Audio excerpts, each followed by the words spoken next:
खुफिया एजेंसी किसी भी मुल्क की हो, वो अपने मुल्क की तरक्की, खुशहाली और मजबूती की जामिन समझी जाती है। वो अपने दुश्मनों पे बड़ी गहरी नजर रखते हैं। आज की इस वीडियो में जो हम बात करेंगे वो आईएसआई और रॉ के दरमियान फर्क की, कि कौन कितना ताकतवर है, कौन कितना मजबूत है। इसके अलावा आपको जो मैं बताऊंगा इस वीडियो में कि किसका जासूस आज तक नहीं पकड़ा गया, आईएसआई की सबसे बड़ी कामयाबी नाकामी क्या है, रॉ की सबसे बड़ी नाकामी क्या है। तकरीबन रॉ और आईएसआई के दरमियान आपको बड़ी अहम मालूमात जो है आज की इस वीडियो में मिलने वाली है। मेरा नाम है फैसल और आप देख रहे हैं मेरा YouTube channel Faisal Tanoli vlog. अगर आप नए आए हुए हैं तो मेरे चैनल को जरूर सब्सक्राइब कीजिएगा। वीडियो का बाकायदा तौर पर आगाज करते हैं। सबसे पहले जानते हैं आईएसआई क्या है। आईएसआई की full form inter service intelligence है, जबकि भारतीय खुफिया एजेंसी रॉ की full form research and analysis wing है। आईएसआई का वजूद जो है 1 जनवरी 1948 को होता है, जबकि भारतीय खुफिया एजेंसी का वजूद 21 सितंबर 1968 में होता है। यूं भारतीय खुफिया एजेंसी जो है आईएसआई से 30 साल छोटी है और आईएसआई 30 साल जो है बड़ा है और पुरानी है, तभी जो है इतनी कामयाबी है। इनके स्ट्रक्चर की बात करते हैं। भारतीय खुफिया एजेंसी रॉ को जो है एक सेक्रेटरी लेवल का ब्यूरोक्रेट हेड करता है, जो अपने वज़ीर आज़म को रिपोर्ट करता है, जबकि पाकिस्तानी खुफिया एजेंसी आईएसआई को जो है 3 जनरल स्टार यानी एक लेफ्टिनेंट के ओहदे पर बैठा हुआ शख्स हेड करता है, जिसे हम डीजी आईएसआई यानी director general of inter service intelligence कहते हैं। आईएसआई जो है वो डीजी आईएसआई को हेड करेगी और उसके बाद डीजी आईएसआई जो है वज़ीर आज़म को रिपोर्ट करेगा और साथ साथ में आर्मी चीफ को भी इस हवाले से अपडेट देंगे जो भी उनके पास इंफॉर्मेशन मौजूद होगी। इनके काम करने का तरीका कार देखते हैं कि ये किस तरीके से इंटेलिजेंस एजेंसीज काम करती है। टू बी वेरी ऑनेस्ट, जो सच्ची बात यह है कि किसी भी खुफिया एजेंसी के काम करने का तरीका कार को पता लगाना, बताना एक नामुमकिन सी चीज है और कोई भी नहीं बता सकता। जो अपनी वीडियोस में यूट्यूबर्स कहते हैं कि ये इस तरीके से काम करते हैं, वो झूठ कह रहे होते हैं, वो आपको मिसगाइड कर रहे होते हैं। खुफिया एजेंसी का काम ही यही होता है, बड़े खुफिया तरीके से काम करना। इसी तरह कोई यूट्यूबर बैठकर उनको बताने लगे जनाब इस तरीके से काम करते हैं, तो फिर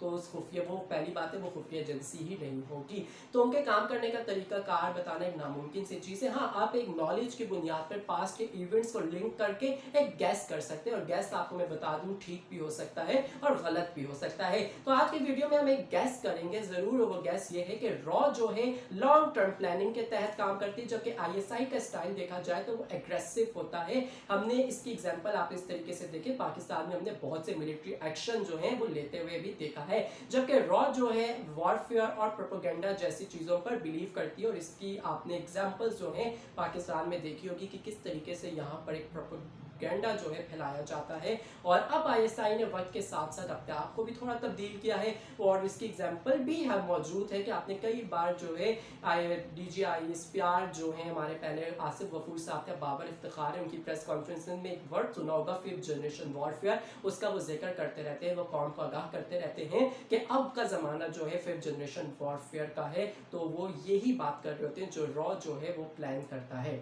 मिलिट्री बजट्स की अगर इनकी बात करें तो इंडिया का बजट पाकिस्तानी डिफेंस बजट से बहुत ज़्यादा है। इंडिया का जो बजट है वो तकरीबन 3.43 ट्रिलियन है, जबकि पाकिस्तानी बजट 1.37 ट्रिलियन है। इसके बावजूद भी जो है पाकिस्तानी खुफिया एजेंसी आईएसआई जो है वो बहुत अच्छी काम कर रही है, कामयाब है as compared to Indian intelligence agency रॉ की। अब हम आते हैं अपने उन सवालात पर कि कौन कितना कामयाब है। इसका बेहतर जवाब आईएसआई और रॉ में बैठे हुए लोग ही दे सकते हैं।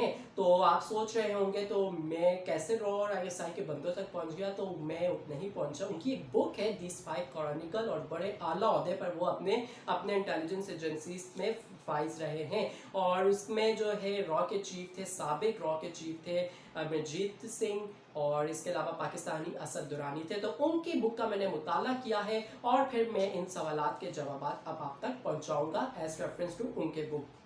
तो कौन कितना कामयाब है चले जानते हैं। सबसे पहले तो भारतीय खुफिया एजेंसी के सरबराह जो थे, साबिक सरबराह अमरजीत सिंह ने कहा है कि आईएसआई और रॉ का जो है कंपैरिजन करना ठीक नहीं है। इसलिए ठीक नहीं है कि मैंने आपको शुरू में बताया था कि आईएसआई जो है वो 30 साल सीनियर है रॉ से। तो उन्होंने भी यही जवाब पेश किया कि भाई वो देखें, वो आईएसआई जो है 30 साल पहले से इंडिया की खुफिया एजेंसी से काम कर रही है। तो अगर इन शॉर्ट बात की जाए तो वो ये कह रहे हैं कि आईएसआई अच्छा काम कर रही है, वो बेहतर है, क्योंकि उनके आगे जो इंडियन एक छोटे मोटे बच्चे ही हैं, क्योंकि उनकी पैदाइश बाद में हुई है, वो भी 30 साल पुरानी है। इस सवाल का जवाब जब पाकिस्तानी खुफिया एजेंसी के सरबराह असद दुरानी साहब से किया गया तो उन्होंने इस तरीके से जवाब दिया कि पाकिस्तानी खुफिया एजेंसी जो है बड़े महदूद मसाइल में काम कर रही है, जो कि सच है। एक तो इनका बजट बहुत कम है, मैंने आपको शुरू में बता दिया कि इंडिया का बजट पाकिस्तान से बहुत ज़्यादा है, लेकिन उसके बावजूद भी एक अच्छे तरीके से पाकिस्तानी खुफिया एजेंसी कौम को, मुल्क को सर्व कर रही है। अच्छा, हम जो है बड़े अंदरूनी मसाइल से भी दो चार हैं, ये सबको पता है, बैरूनी मसाइल से भी दो चार हैं। दुश्मन जो है हमारे कोने कोने पे मौजूद है और हर तरफ से साजिशों में ही हम घिरे हुए, लेकिन उसके बावजूद भी हर साजिश वक्त पर जो है वो नाकाम बना देती है। तो यही वजह जो है ISI जो है रॉ से बेहतर है। उन्होंने ये बात भी कही है कि कुछ अर्सा पहले एक वेबसाइट ने जो ISI को नंबर 1 करार दिया था, उन्होंने कहा मुझे नहीं पता कि इस दर्जाबंदी किस बुनियाद पर की गई है, लेकिन ISI जो है बड़े महदूद मसाइल में काम कर रही है। और ख़ास तौर पे इनकी एक बहुत अच्छी बात ये थी कि आप किसी भी नंबर पर हो, असल काम ये है कि आप अपना काम किस मौसर तरीके से अंजाम दे रहे हैं। नंबर जो है वो मैटर नहीं करते कि आप पहले नंबर पे हो, दूसरे नंबर पे हो या फिर तीसरे नंबर पर हो, आप काम अच्छे तरीके से करें, खामोशी से करें, किसी को पता भी ना चले। यही सबसे बड़ी कामयाबी है ISI की। रॉ की सबसे बड़ी नाकामी क्या है, इसका जवाब सुनकर आपके जो है सीना फख्र से बुलंद हो जाएगा। दित्या ने जब ये सवाल किया साबिक रॉ चीफ से, तो उन्होंने जनाब ये कहा कि हम आज तक ISI का कोई बंदा पकड़ ही नहीं सके, यानी गिरफ्तार नहीं कर सके, और ना ही उनकी वफादारियां तब्दील कर सके हैं, ना ही उनको राजी कर सकें कि वो हमारे लिए काम करें।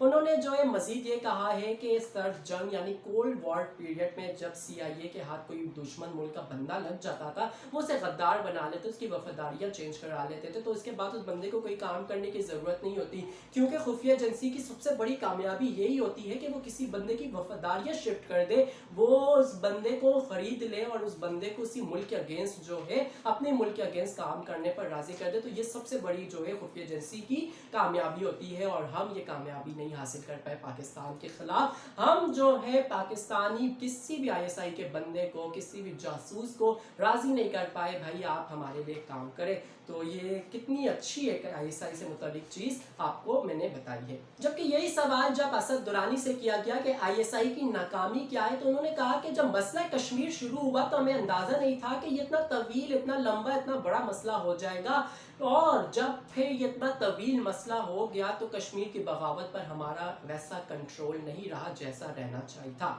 ISI की सबसे बड़ी कामयाबी क्या है, तो ISI की सबसे बड़ी कामयाबी यह है कि आज तक रॉ जो है ISI के किसी बंदे को पकड़ नहीं सकी, किसी बंदे को गिरफ्तार नहीं कर सकी, जबकि इतने कम बजट होने के बावजूद भी जो है ISI बड़े मौसर तरीके से काम कर रही है। और भारतीय खुफिया एजेंसी इतना ज़्यादा बजट होने के बावजूद भी ISI के सामने कुछ नहीं है। इसकी मिसाल ये है कि आए दिन पाकिस्तान से जो है रॉ के बंदे गिरफ्तार हो रहे थे, रॉ के खुफिया एजेंसी के एजेंट्स जो हैं पाकिस्तान से गिरफ्तार होते हैं, जिसकी प्रोमिनेंट एग्जाम्पल जो है कुलभूषण यादव है। किस तरीके से ISI ने बलूचिस्तान से भारतीय खुफिया एजेंसी रॉ के दहशतगर्द को पकड़ा और फिर दुनिया के सामने उसे नंगा करके रख दिया कि किस तरीके से भारत जो है पाकिस्तान में इंसर्जेंसीज जो है वो फैला रहा है, किस तरीके से भारत बलूचिस्तान को जो है डिस्टेबलाइज कर रहा है। तो ये वजह है कामयाबी, ISI की बहुत बड़ी कामयाबी है, और हमने फिर देखा कि पाकिस्तान के मौक़िफ़ को दुनिया ने तस्लीम भी किया है। तो आज तक इंडिया तो खैर हर बंदे को ISI का एजेंट कहता है, और लेकिन आज तक कोई इस तरीके से ठोस सबूत नहीं पेश कर सकता जिस तरीके से हमने कुलभूषण यादव और इस जैसे बहुत से जासूसों को पकड़कर किया है।